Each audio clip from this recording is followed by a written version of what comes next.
Ako ang uri ng tao na naniwala na nanalo siya sa laro ng buhay bago pa siya ay 40.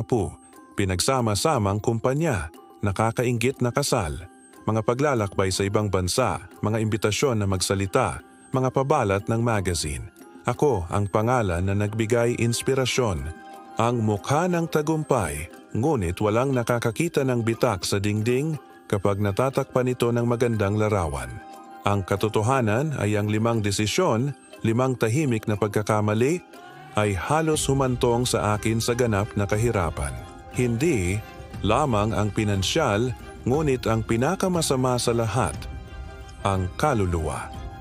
At ang pinakamalupit, ipinangako ko ang bawat isa sa kanila sa pag-aakalang ginagawa ko ang tama. Nagtiwala ako sa mga taong hindi naman dapat. Ibinenta ko ang aking halaga para sa katayuan. Nagsuot ako ng karakter at nawala sa loob nito. Pinagtaksilan ko ang sarili ko habang sinusubukang iligtas ang isang peking imperyo. At nang napagtanto ko, wala na akong kumpanya, walang kasal, walang malinis na pangalan. Ang mababasa mo dito ay hindi isang ordinaryong overcoming story. Ito ay isang mabagal, masakit na pagkahulog na binuo ng brick sa pamamagitan ng brick na may mga maling pagpipilian na disguised bilang mabuting intensyon. Pero may ransom letter din ito, isang babala, isang mapa. Dahil kung nabasa ko ang isang bagay na tulad nito taon na ang nakakaraan, siguro na-save ko ito sa tamang panahon. Kabanata 1. Ang simula ng wakas hindi ko akalain na sasabihin ko ito ng malakas, ngunit kinailangan ko ng halos mawala ang lahat upang maunawaan kung saan talaga ako nagkamali. Sa 39 na taong gulang na may isang matatag na kumpanya, isang kasal ng halos isang dekada at isang bahay na nagpabulong sa mga kapitbahay na may inggit, nadama ko ang tuktok ng mundo. Ang hindi niya alam ay malapit na siyang mahulog at ang pinakamalupit, ang paghukay ng sariling butas gamit ang kanyang mga kamay. Ang pangalan ko ay Rafael Moretti. Palagi akong magaling sa negosyo. Dahil siya ay maliit, siya ay nagbebenta ng limonada sa bangketa at gumawa ng pagbabago ng mas mabilis kaysa sa isang matanda. Lumaki ako sa narinig kong yayaman ako at inaamin ko na niwala ako. Nagtapos ako ng mga karangalan sa negosyo at binuksan ang aking unang startup sa edad na 25. Sa loob ng 5 taon, ibinenta ko ito para sa isang presyo na magbibigay daan sa akin na mamuhay ng komportable sa natitirang bahagi ng aking buhay. O hindi bababa sa iyon ang naisip ko. Around the same time, nakilala ko si Amanda. Maganda, marunong magsalita, kakit-akit. Nakilala niya ako sa taas habang nakikipag-usap sa isang kaganapan sa pagbabago. Siya ay isang mamamahayag na sumasaklaw sa sektor ng teknolohiya. Hindi nagtagal ay kumakain kami sa mga mamahaling restaurant at pinag-uusapan ang hinaharap. Nagpakasal kami pagkatapos ng 1 taon. At kaya ang perpektong buhay ay nagsimulang tipunin tulad ng isang window ng tindahan. Ang bawat piraso sa tamang lugar, ang bawat kilos ay nag-ensayo, ang bawat ngiti ay handa para sa pagkuha ng litrato. Ngunit ang mga bintana ay hindi nagpapakita ng mga bitak. Ang mga nauna ay dumating ng maingat. Late nang dumating si Amanda. May mga kaganapan, pagpupulong, maikling paglalakbay. At ako, palaging masyadong abala sa mga pagsasanib, mga pagpupulong at mga spreadsheet, halos hindi napapansin. Ang aking kasosyo, si Claudio, ay ang aking kanang kamay. Nagkakilala kami nung college.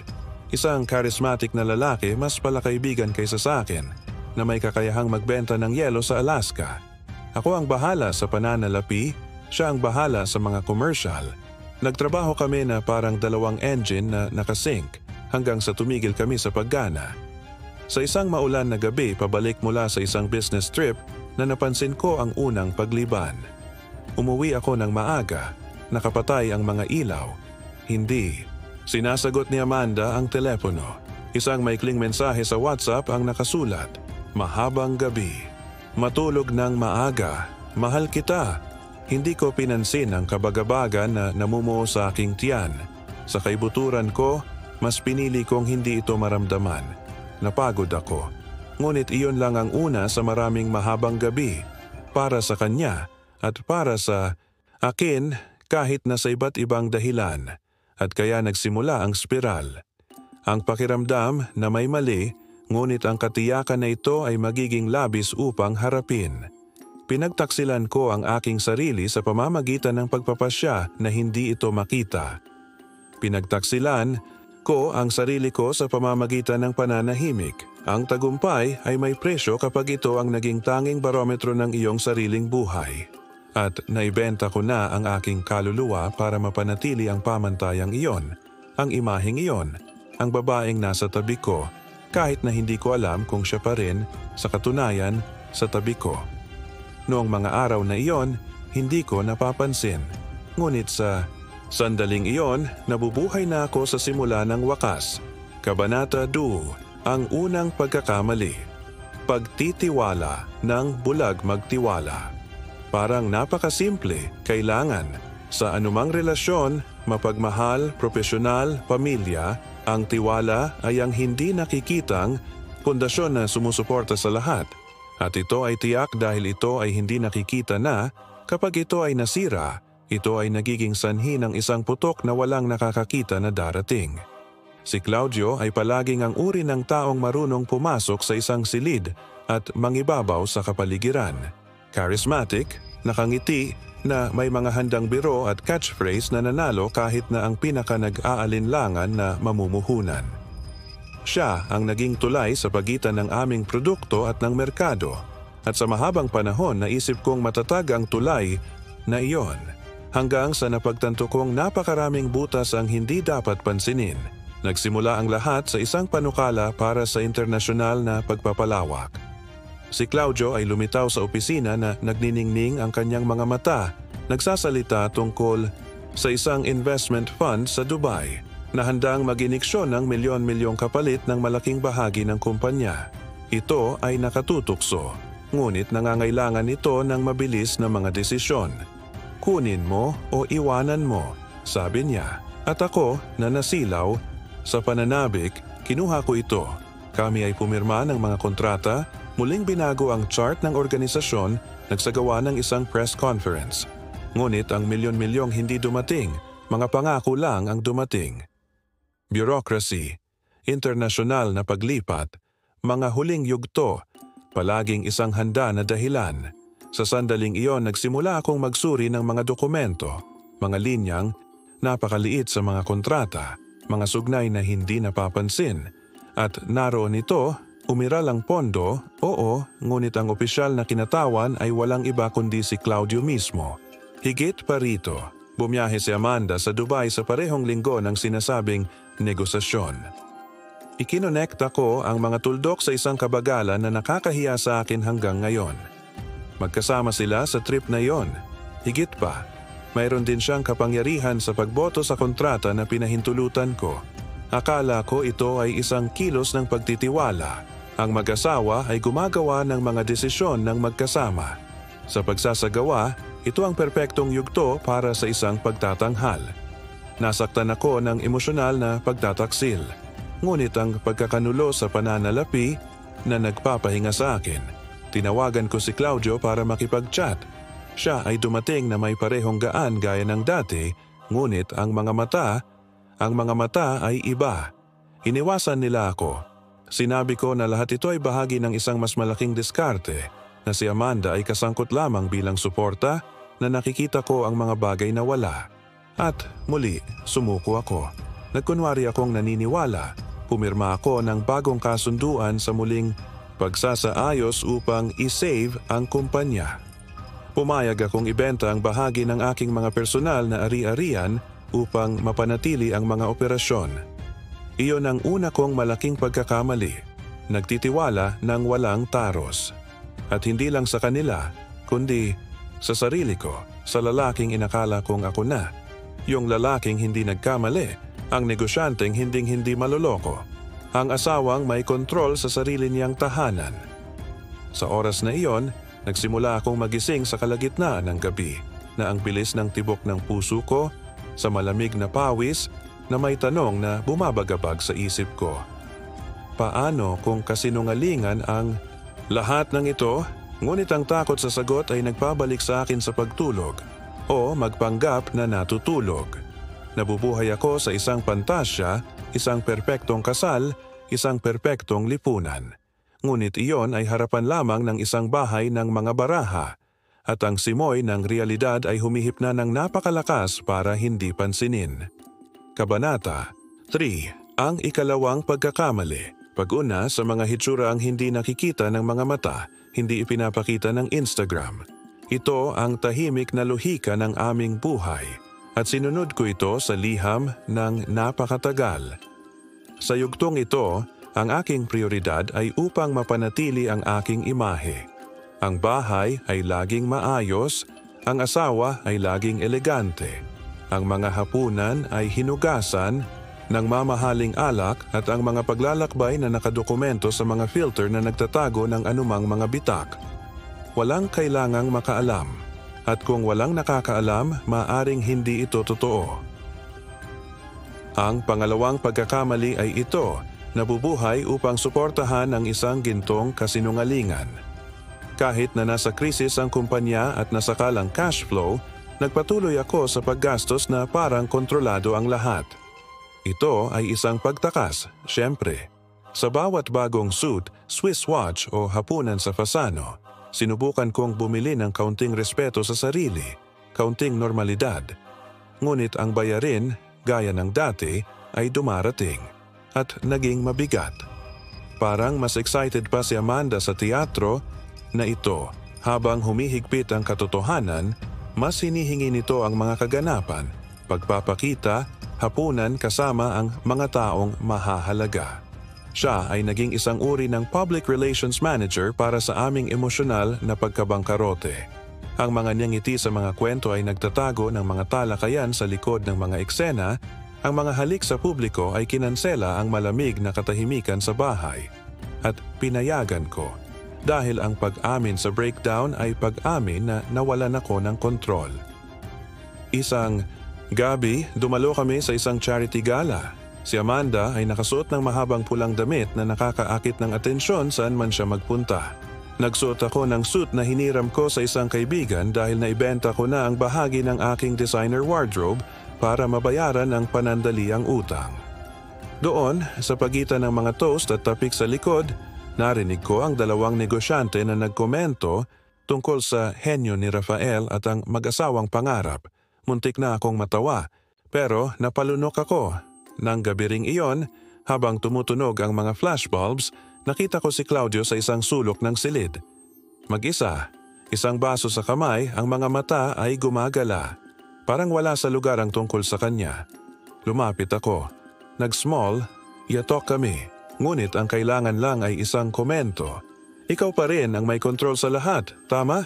Para ang aking kawalan ng kapanatagan ay mamulaklak sa kawalan ng pag-asa. Nakangiting tugon ko. Isang pekeng ngiti. Ang parehong ginamit niya kay Amanda. Ang parehong sinuot niya kasama ko sa salamin. Kinabukasan, tinanggihan ang card sa supermarket.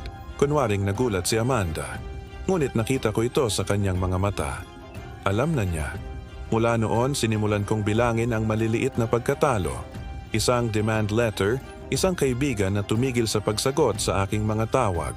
Isang empleyado na nagbitiw sa pagbanggit ng mga bagong hamon. Ngunit ang ekspresyon ay puro takot. Sinubukan kong takpan ang araw ng 50, ngunit masyadong malalim ang butas. Sa labas, ako pa rin si Rafael Moretti, ang visionary. Sa loob, isang lalaking wasak, may hawak na maskara sa magkabilang kamay, nagdarasal na walang makapansin sa mga bitak sa base at gayunpaman ipinagpatuloy ko ang pagpapanatili ng imahe. Panibagong buwan, panibagong anyo, panibagong mamahaling alak, lahat para panatilihing buhay kung ano ang patay na, ang aking reputasyon, ang kasal ko, at pinakaseryoso ang aking integridad. Kabanata Horror, ang ikatlong pagkakamali, pagwawalang bahala. Sa mga palatandaan kapag naiisip ko ang oras na iyon, ang higit na ikinagulat ko ay hindi ang ginawa nila sa akin. Iyon ang pinayagan kong gawin nila. Nakita ko, Narinig ko, naramdaman ko, ngunit tulad ng isang taong nagsasara ng kurtina upang hindi makita ang bagyo sa labas, mas pinili kong magpanggap na maayos ang lahat sa loob ng bahay. Ang ikatlong pagkakamali ay ito, hindi pinapansin ang mga palatandaan at nagkaroon ng marami. Ang lahat ay nagsimulang ulitin ang sarili na may nakalilito na mga pattern. Palaging lumalabas si Amanda sa parehong gabi. Nagsimula siyang magkaroon ng last-minute meetings, closed events, short trips na hindi na lumalabas sa social media. Dati, pinost niya lahat. Ngayon, katahimikan. At nagsalita iyon ng mas malakas kaysa sa anumang caption. Mayroon ding mga alerto mula sa metro. 2 beses niya akong tinawagan sa isang linggo. Bihirang bagay. Kailangan daw niyang makausap ng personal. Nang makaupo kami sa isang discreet na Southside coffee shop, inilagay niya ang mga papel sa mesa na may maputlang ekspresyon. Rafael, may mga paglilipat na umaalis sa account ng kumpanya sa mga pisikal na account na wala sa kontrata. Mataas ang halaga sa mga petsa na malapit sa mga biyahe ni Amanda at Claudio. Ang una kong instinct ay tanggihan ito. Sinabi ko na maaaring ito ay isang error sa system. Mga naaprobahang transaksyon, marahil isang bonus sa pagganap. Pero sa loob-loob ko, alam ko, ayaw ko lang marinig sa bibig ng kung ano ang sumisigaw na sa aking konsensya. Nagsimula akong mangalap ng ebidensya kahit na ayaw kong makita ang katotohanan. Mga invoice, resibo, print, petsa. Ang bawat bagong piraso ng ebidensya ay isang suntok, isang tumpak na saksak. Wala nang mga pagdududa. Ang pera ay umalis sa kumpanya upang tustusan ang isang paralel na buhay. Isang buhay kung saan wala ako maliban bilang isang financier. Isang tahimik na gabi umupo ako sa sopa kasama ang lahat ng ebidensya. Si Amanda ay nasa kanyang silid, nakalock, may kausap sa telepono. Isang profesional na kasamahan, ayon sa kanya. Alam kong hindi iyon. Pero hindi ako pumunta doon, hindi ako kumatok sa pinto, hindi ako sumigaw. Umupo ako habang nasa kandungan ko ang mga pahina, na para bang ang bawat isa ay isang piraso ng sarili kong punit na kawalang muwang. Masakit, sobrang sakit. But still, nanatili ako. Dahil ang pagharap sa katotohanan ay nangangahulugan ng pagsira sa lahat ng aking binuo. Ang kasal, ang kumpanya, ang pampublikong imahe. Mas gusto ko ang ginhawa ng ilusyon hanggang sa nagsimula na siyang mag-isa. Nang sumunod na linggo, sinira ng isang mahalagang kliyente ang kontrata. Tahimik niyang sinabi, "Nagsasalita ang palengke, Rafael. At sinasabi nila na hindi naligtas ang kumpanya mo." Iyon lang, kumakalat ang katotohanan at nanatili akong tahimik. Sinusubukang pawiin ang apoy ng mga balde ng katahimikan. Noong linggo, sabay kaming nagtanghalian. Nakangiti si Amanda gaya ng dati. Tinanong niya kung gusto kong magbakasyon. Nagmungkahi ako ng isang simpleng lugar. Kumunot ang ilong niya. "Let's go to Paris." Kanina pa? Napangiti ako, isang pagod na ngiti. Nabuhay na ang katotohanan sa ating dalawa. Ang kailangan lang ay isang taong may lakas ng loob na tawagin siya sa kanyang pangalan. Kabanata Wizzy. Ang ika-4 na pagkakamali. Pagpabaya sa iyong sarili, madalas nating pag-usapan ang tungkol sa pagkabangkarote na parang ito ay isang konsepto sa pananalapi. Ngunit mayroong isang bangkarota na mas masahol pa, ang pagkabangkarote ng sarili. Kapag ang katawan ay sumuko, ang isip ay nagpapatuloy. At ang espiritu ay nagiging isang dayandang sa isang walang laman na lugar. Ang ika-4 na pagkakamali ay ito, ang pag-abandona sa aking sarili. Pagkatapos ng mga buwan ng pamumuhay kasama ang katotohanan, hindi ko na nakilala ang aking sarili. Ang mga araw ay humahakot na parang pasanin, at ang mga gabi ay isang pagdurusa.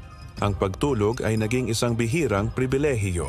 At kapag ginawa ko, magigising ako sa kalagitnaan ng gabi na ang puso ko'y kumakabog sa dibdib na para bang sinusubukan kung gisingin ang sarili ko bago ako tuluyang lumubog. Nagsimula akong umiwas sa salamin. Hindi ko nais na makita kung ano ako ay naging. Malalim na madilim na bilog, hindi na ahit na balbas, gusot na damit. Ako na noon pa man ay maselan. Ngayon ay bumitaw na may hitsura na sumasalamin sa kaguluhan sa loob. Ang bahay, sa sandaling, hindi nagkakamali, ay nagsimulang mag-ipon ng katahimikan at alikabok. Si Amanda ay nagsimulang matulog sa isa pang silid at hindi ito nauwi sa pagtatalo, naging routine na ito. Nagsimula akong uminom. Una, isang mangkok sa gabi upang makapagpahinga. Pagkatapos ay isang buong bote upang i-backup ito. Kinuha ng whiskey ang espasyo na dating kape sa umaga. Nagbigay ito sa akin ng isang uri ng pansamantalang kawalan ng pakiramdam. And sa kaibuturan ko, nagustuhan ko ito. Gusto kong i-off ang ilang oras. Sana hindi na lang ako nag-isip. Lumayo ako sa mga kaibigan. Hindi ko pinansin ang mga imbitasyon, tumanggi sa mga petsa, na-block ang mga tawag. Walang makakita kung ano. Ang naging ako, pinalibutan ako ng kahihiyan sa lahat ng panig. Ang Rafael Moretti ng mga lecture, panayam, LinkedIn, namatay na siya at wala akong lakas na bumangon. Tinawag ako ng nanay ko noong Sabado. Tinanong niya kung okay lang ako. Napanaginipan daw niya ako na parang nahulog ako sa napakataas na lugar. Naiyak ako, tahimik akong umiyak, malayo ang cellphone sa tenga ko, tapos sabi niya everything was great, pagod lang siya, naniwala siya. O nagkunwaring naniniwala. At ibinaba namin. Sa oras na yon, ang kumpanya ay tumatakbo sa pula. Nawala si Claudio. Nanatili si Amanda, ngunit parang anino. Nagkita kami, pero hindi na kami nagkikita. Dumating ang pagkain sa pamamagitan ng paghahatid, ang mga kubyertos ay naiwan sa lababo. Minsan, 2 araw kaming walang palitan ng salita. At kapag nag-usap kami, ito ay tungkol sa mga banalidad. As if we were both pretending this was still a marriage. Isang hapon, nakakulong sa aking opisina sa bahay, napatitig ako sa isang bote ng gamot sa mesa. Hindi ko naisip na patayin ang sarili ko. Pero naisipan kong matulog. Matulog ng ilang araw. Yun lang. Umalis ka sa sarili kong balat. At doon, sa sandaling yon, naunawaan ko ang laki ng butas na kinaroroonan ko. Nasa bingit ako ng pagkasira. At walang nakakaalam. Kahit ako, hanggang sa sandaling iyon. Iyon ay kapag ang isang bagay sa loob ko, marahil isang huling kislap ng kaliwanagan, ay sumigaw, gumanti. Pero bago ako mag-react, I need to fall for good.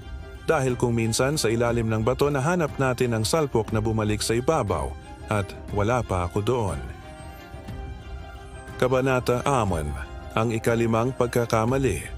Pagtaya sa lahat sa isang kasinungalingan. Ang ilang mga kasinungalingan ay napakahusay na sinabi na kahit na ang mga nagimbento nito ay nagsimulang maniwala sa kanila. At iyon ang ginawa ko. Sinabi ko sa aking sarili ang isang kasinungalingan na napakahusay na itinanghal, na labis na nais, na sa isang sandali ay naniwala ako na maaari kong magsimulang muli sa kung ano ang natitira sa akin. Ang ikalimang pagkakamali ay ito. Pagtaya sa lahat. Isang kasinungalingan na may kontrol pa rin ako. Ito ay isang mapanganib na panukala. Isang kaibigan mula sa aking kabataan na hindi ko nakakausap sa loob ng maraming taon ang lumapit sa akin at nagsabing mayroon siyang contact sa isang cryptocurrency fund na nakabase sa Estonia. Nangako akong doblehin ang aking kapital sa loob ng ilang linggo. Astig lahat, Rafael. Mabilis, malinis. Pagkakataon mo na para makalabas sa butas. Gusto kong maniwala. Ginusto ko ito ng buong lakas. Kinuha ko yung natira sa ipon ko, part ng pensyon ng nanay ko, yung natira sa personal account ko. Kumuha ako ng mabilis na pautang gamit ang kotse bilang collateral. Napeke ko ang pirma ni Amanda para mag-withdraw ng natitirang halaga mula sa joint account. Hindi dahil gusto ko siyang lokohin, kundi dahil wala na kami. Isang tao lang ang nasa gilid ng bangin. Ipinadala ko ang pera sa 2 internasyonal na paglilipat. Naghintay ako, natanggap ko ang mga unang ulat. Promising, detalyado, puno ng makulay na graphics. Nagsimula akong mangarap. Mas masarap matulog. Maging ang pagpaplano ng pampublikong paghingi ng tawad. Sumulat ako ng talumpati. Ang pagbabalik ay hindi tungkol sa pera. Ito ay tungkol sa katotohanan. Sinadya kong sabihin ito sa isang lecture na naka-schedule ko. Iniisip na magbabago ang lahat. Ngunit pagkatapos ay nag-crash ang site. Hindi gumana ang email ng suporta. Ang telepono ay nagri-ring sa isang patay na linya. Ang aking kaibigan ay nawala at kasama niya ang aking huling thread ng pag-asa. Nakatitig ako sa screen ng computer ng ilang oras na ang pahina ng error ay nagyelo sa harap ng aking mga mata. Lahat ng meron ako, lahat ng pinagsusugal ko, sumingaw na. Ang huling dagok ay hindi ang pera. Ito ay ang pagkaunawa na sa unang pagkakataon, kahit ang aking kasinungalingan ay hindi makapagpapanatili sa akin. Kinabukasan, inimpake ni Amanda ang kanyang mga bag. Walang usapan, walang luha, tahimik lang. Pagpasok niya sa pintuan, nag-iwan siya ng sobre sa mesa. Sa loob ay ang kasulatan sa apartment sa kanyang pangalan. Inilipat ko ito taon na ang nakalilipas bilang tanda ng pag-ibig. Siyempre, ito ay simboliko. Pero ngayon, naging totoo na. Inuwi niya ito. Nakasangla na ang sasakyan. Ang kumpanya nasa bingit ng bangkarota. Si Claudio ay hindi na muling nakita. Ako ay nag-iisa. Ang pangalang Rafael Moretti ay lumabas sa mga maingat na headline sa mga portal ng negosyo. Dating CEO nakasangkot sa pyramid scheme, sabi nila. Kahit walang konkretong ebidensya, nananatili ang label. Dahil mas madaling sisihin ang nahulog na lalaki kaysa imbestigahan ng sistemang dumurog sa kanya. Gustong-gusto ng merkado ang isang idolo, ngunit mas gusto nitong panoorin ang pagkawasak nito. Sa huling gabi ng buwang iyon, natulog ako sa sopa sa sala ng isang kaibigan sa pagkabata. Isang maliit na 2 silid na apartment sa North Zone. Wala naman siyang tinanong. Inalok niya lang ako ng kumot at mainit na beer. Manatili hanggat kailangan mo, sabi niya. Na nagmumula sa isang taong hindi kailanman nangangailangan ng anumang bagay mula sa akin, nasaktan ako ng higit pa sa lahat ng pinagsama-samang pagtataksil. Dahil for the first time in a long time, may nakakita sa akin. Walang mga filter, walang status, walang maskara, at gayon pa man nanatili ito. Epilogue, Reconstruction. Ang una kong nabawi ay katahimikan. Hindi yung malamig na katahimikan na naghari sa apartment kung saan ako nagkunwaring tinitirhan, kundi ang tunay na katahimikan, yung dumarating kapag ang isip ay tumigil sa pakikipaglaban sa nakaraan. Kumpleto ang taglagas, ang pangalan nadungisan, ang kapalaran wala na, ang kumpanya sa mga paglilitis sa bangkarota. At ako, libre, tokoo. Sa unang pagkakataon sa mga taon, nakaramdam ako ng kalayaan. Nagsimula akong magtrabaho bilang administrative assistant sa isang maliit na consultancy. Isang kaibigan ang nagrekomenda nito sa akin. Walang nakakaalam kung sino ako at hindi ako nagsalita. Mas maganda sa ganitong paraan. Mas natuto akong makinig. Mahinahong tumugon. Ang pakikitungo sa mga simpleng spreadsheet, sa mga ordinaryong tao, sa mga kwentong katulad ng sa akin, ang ilan ay mas masahol pa. Nagrenta ako ng isang maliit na studio, mahinhin ngunit sapat. Lumangit-ngit ang kama, kalampag ang bintana, sa hangin, matagal uminit ang shower. At nagpasalamat ako sa lahat ng iyon. Ito ay totoo, ito ay akin, at hindi ko na kailangan ng iba pa. Sinimulan kong bisitahin ang aking ina ng mas madalas. Sabay kaming nagluto. Minsan ay malungkot siyang tumingin sa akin. Pero may pagmamalaki rin sa kanyang mga mata. Ibang klaseng pride. Hindi sa anak na sumakop sa mundo, kundi sa taong nakaligtas sa kanyang sarili. Nagpunta ako sa isang lecture makalipas ang ilang oras. Umupo ako sa likod ng kwarto. Nagsalita ang tagapagsalita tungkol sa tagumpay, tungkol sa mga layunin, tungkol sa mga posisyon, sa pag-akyat. Napangiti siya ng sobra at nakita ko doon ang refleksyon ng lalaking dating ako. Isang lalaking puno ng mga layunin, ngunit walang batayan. Umalis ako sa kalagitnaan ng presentation. Naglakad ako papunta sa isang cafe at umorder ng isang plato ng tinapay na may itim na kape. Umuulan sa labas. At sa unang pagkakataon, hindi ko naisip na mag-isa. Ngayon, isinusulat ko ang kwentong ito bilang isang babala. Hindi para walang nagkakamali dahil hindi maiiwasan ang magkamali. Ngunit upang Marahil, may makakilala sa mga palatandaan bago pa huli ang lahat. Ang 5 pagkakamali ay muntik na akong humantong sa kahirapan. Ngunit hindi ko pinag-uusapan ang kahirapan sa pananalapi. Iyon lang ang kinahinatnan. Ang tunay na kahirapan ay huminto sa pagiging tapat sa aking sarili, ang pagkakaroon ng patahimik sa iyong sariling intuisyon, ang pagkakaroon ng paglalagay ng hitsura sa itaas ng kaluluwa, ang pagkakaroon ng nalilitong tagumpay sa halaga. Ayokong may dumaan sa pinagdaanan ko.